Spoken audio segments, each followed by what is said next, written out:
Одно из главных правил – мойте руки с мылом после посещения общественных мест, транспорта, прикосновения к дверным ручкам, да и вообще к чему угодно.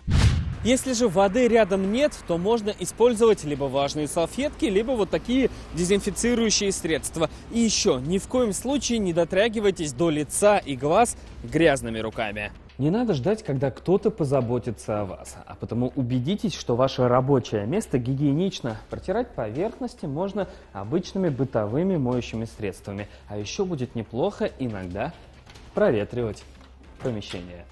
Еще 6 лет назад американские ученые выяснили, что дверная ручка с вирусом за 4 часа заражает половину офиса. Что касается личной гигиены, то каждый день принимайте душ, мойте волосы, отдавайте предпочтение гладким прическам. Также в течение дня 3-4 раза промывайте проточной водой носовые проходы. На работе принимайте пищу только в специально отведенных для этого местах. Медицинская маска – один из главных атрибутов защиты от вирусов. Используйте ее при посещении мест массового скопления людей и при поездках в общественном транспорте. Также ее нужно правильно носить. Должны быть закрыты рот, нос, не должно быть никаких зазоров, ну и меняем защиту каждые 2 часа.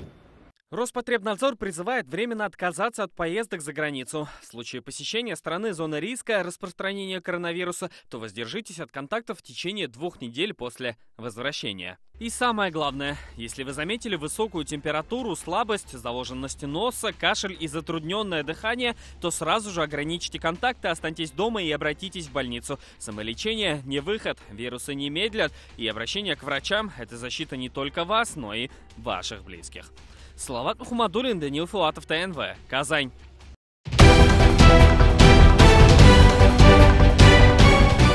Все новости дня, выпуски программы «Новости Татарстана», программы и фильмы на сайте tnv.ru и на YouTube-канале ТНВ. Подписывайтесь.